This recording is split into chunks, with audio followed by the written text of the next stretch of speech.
2017 से जब से मैं यहाँ पे आया हूँ, सोशल साइट देश विदेश पूरा वर्ल्ड जुड़ा हुआ। और जब मैं आया था तो मेरे पीछे काफी आंडू पांडू गांडू पड़े थे। जरा मेरे शब्द को तुम लोग दोहराओ, कितने पड़े थे? जिंदगी में जब इंसान सच्चाई के मार्ग पे चलता है, एक प्रकार के प्राणी उसके पीछे पड़ जाते हैं, इसीलिए उसमें प्राणी जो है आंडू आंडू पांडू है और दूसरा कोई नहीं है। बोलने का कारण यह है कि माँ बहनों का इज्जत सम्मान करना सदा सर्वदा कल्याण कारक होता है। आज के लोग क्या करते हैं कि अनर्थ करते हैं। कोई अपने बीवी को डांटता है, मारता है, कोई अपने बेटी को मारता है, कोई अपने बहन को मारता है। यहां तक जरूरत पड़ता है तो उसे काट के भी फेंक देते हैं। इनको ये पता नहीं है कि पूरा संसार जो है नारी से बनी हुई है। संसार का पूरा मूल कारण सिर्फ नारी है, आदि शक्ति परमेश्वरी, जिसने ब्रह्मा विष्णु महेश को भी बनाया है। और उन नारियों पे अत्याचार हो वो उचित नहीं है। समाज में कुछ सुधारने के लिए हम कोशिश कर रहे हैं कि लोग सुधरे। नहीं सुधरेंगे तो फिर यहाँ से गाली खाएं या चाहे जूते खाएं, सारे सुधरेंगे तो जरूर, इसमें कोई दो राय नहीं। जिंदगी में हमेशा एक बात हमेशा आप सब लोग याद रखना, बड़े हैं उनका इज्जत करो, सम्मान करो, छोटे हैं उनका भी थोड़ा सा सम्मान करो, क्योंकि बालक है। अगर 6 साल का बालक हो, 7 साल का कोई प्रश्न कर लिया है तो कुछ ना कुछ तो उसने देखा होगा, कुछ ना कुछ तो उसको पता होगा। इंसान जब जवानी के पहल में कदम रख देता है ना तो उसकी सद्बुद्धि खो जाती है, वो संसार के मोह माया में फंस जाता है, फंस के उलझ जाता है, इसलिए वो बहुत कुछ नहीं कर पाता। शादी करने के बाद अपने घर परिवार को संवारने में लग जाता है, अपने बच्चों को संवारने में लग जाता है। उसके बाद कोई कोई ऐसे होते हैं कि अपने बीवियों को भी छोड़ के दूसरी लेके आ जाते हैं, उनको भी देखना पड़ता है। इस संसार में एक बेटा अपने बाप से कितना प्यार करता है, एक बाप अपने बेटे से कितना प्यार करता है, एक पति अपने पत्नी से कितना प्यार करता है, एक भाई भाई से कितना प्यार करता है। इसके लिए स्वयं त्रिलोकीनाथ नारायण राम के अवतार में आए। ऐसा नहीं कि वो रावण को मारने आए थे। रावण जो आप सभी के दिलों में पल रहा है उसको मारने आए थे। ये कारण है सिर्फ रामायण का कि रावण को मारने आए थे, नहीं। आपने देखा होगा रामायण सीरियल वगैरह आपने देखा होगा, लेकिन मैं अंदर के भाव को प्रकट करता हूं। रामायण में दिखाया जाता है कि जब राम भगवान अवतरित होते हैं तो बचपन से लेके बहुत संघर्ष करते हैं, अपने गुरुकुल में जाके गुरुओं से विद्या सीखते हैं। हालांकि उन्हें सीखने की आवश्यकता आनी पड़ेगी, लेकिन इन संसार में जो भी आया है उसे गुरु बनाना पड़ेगा।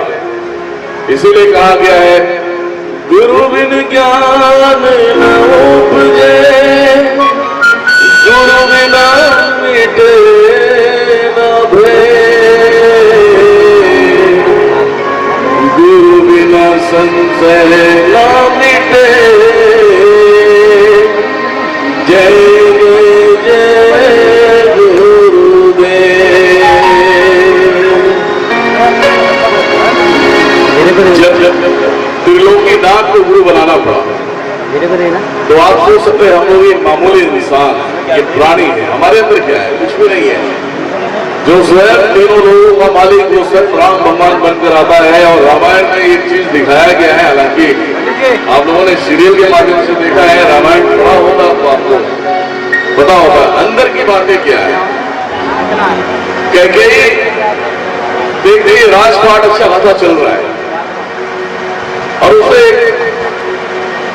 गिल्टी सा महसूस होता है कि राम को यहाँ सम्मान दिया जा रहा है और मेरे लड़के को सम्मान नहीं दिया जा रहा है, और इस राज्य का राजा तो मेरा लड़का ही होना चाहिए। नाराज होकर बैठ जाते हैं। जब राजा दशरथ जाते हैं पूछते हैं कि हे देवी ये क्या नाराजगी है, नाराज क्यों? बीच सभा से उठकर आप चले क्या रीति? कैकेयी कहती है कि आपने मुझे वचन दिया, क्या वचनों का पालन करोगे? राजा दशरथ कहते हैं क्यों नहीं, जो हमने वचन दिया है उसे हम निभाएंगे, बोलो क्या चाहिए? कैकेयी खड़ी होती और बोलती है, अयोध्या का राजा मेरा पुत्र भरत होगा, राम को 14 साल का वनवास। इतनी बातें सुनते ही राजा दशरथ गिर जाते हैं नीचे, दिल का दौरा चालू हो जाता है। एक बात पूरे राज्य में गूंज जाती है, राम भगवान तक ये बातें आती है। राम भगवान त्रिलोकीनाथ, उनको सब पता है कि मेरा खेल कहां से स्टार्ट होगा और कहां पे समाप्त होगा। आते हैं तैयार होकर वनवास जाने के लिए, आते हैं अपने पिता को देखते हैं और पिता को देखते ही समझ जाते हैं कि मेरे पिताजी मजबूर है। आज बेटे को बाप बोलते कि तू जा बाहर जा, कमा खा के आ जा, कमा पैसे लगे थे, तो यहां रह के क्या करेगा? तो डर जाएगा, तुम ही करो भैया, मैं तो जाने वाला नहीं हूं। लेकिन राम भगवान एक सीख दे रहे कि बाप की मजबूरी देखते हैं और समझ जाते हैं और बोलते हैं ठीक है पिता साहब, मुझे आज्ञा दीजिए, मैं यहां से जा रहा हूं। राजा दशरथ कहते हैं नहीं पुत्र नहीं, तुम बन जाओ। ये हमारे रामायण में दिखाया नहीं गया है। राम भगवान कहते हैं कि पिताश्री जो नियम और नियति बना हुआ है उन नियतियों का पालन करना ही कर्तव्य है हमारा, मुझे मत रोकिए, अन्यथा इस अयोध्या नगरी में लोग कहेंगे कि राम ने अपने पिता का बातें नहीं माना और उनके वचन से खंडित कर दिया। जब वो जाने लगते हैं तो सीता माता भी आ जाती है, हालांकि जगत जननी जगदम्बिके है, सब उसी के अंश है, उसे रोक रहे लोग। तो माता कहती है कि जहां मेरे स्वामी वहां मैं, इस राजमहल का सुशोभ मुझे नहीं चाहिए, मैं मेरे स्वामी के साथ में ही जाऊंगा। पीछे से लक्ष्मण आता है जो श्रेष्ठ नाथ, वो आता है। राम भगवान बोलते हैं अरे भैया तुम क्यों जा रहे हो?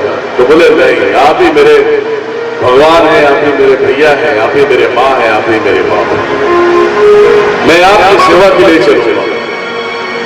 निकल जाते हैं। जैसा अयोध्या नगरी छोड़ते हैं, भरत को पता चलता है।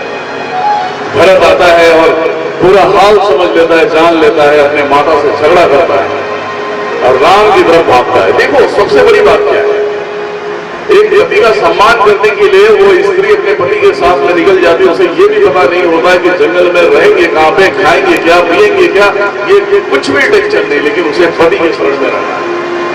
एक भाई जो राज को छोड़ के सेवा में निकल जाता है और एक भाई वो जो देख रहा है कि मेरे राम भैया नहीं है, तो मैं इस राज्य का कोई भी लाभ नहीं उठाना चाहता। राम भगवान की तरफ जाता है, राम भगवान को रोकता है और रोकते हैं तो राम भगवान एक ही बात बोलते हैं कि हे भरत, नियति में जो लिखा है हमारे साथ में वही होगा। अभी तुम अयोध्या के राजा बनकर बैठो, वहां के प्रजा की इज्जत सम्मान करो, सेवा करो।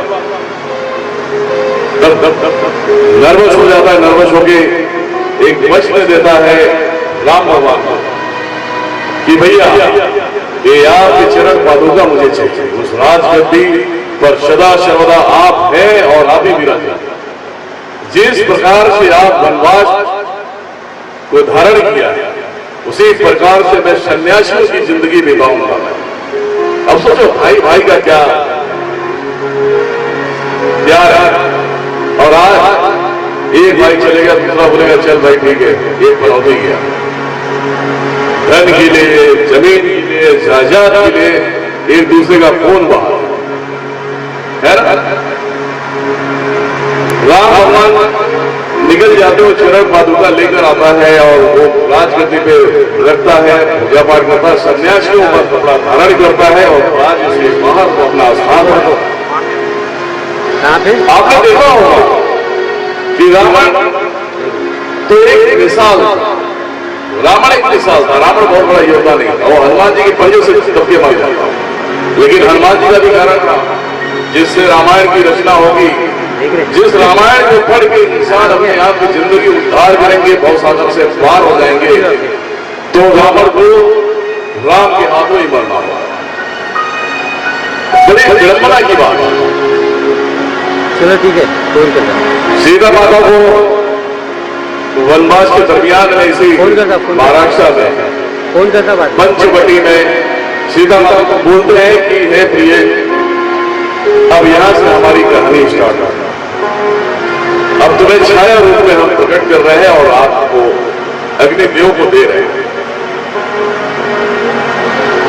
अग्निदेव को आह्वान करते हैं, अग्निदेव आते हैं और बोलते हैं कि हे अग्निदेव, मेरे सीते को अपने शरण में दो और इसकी छाया मेरे साथ में।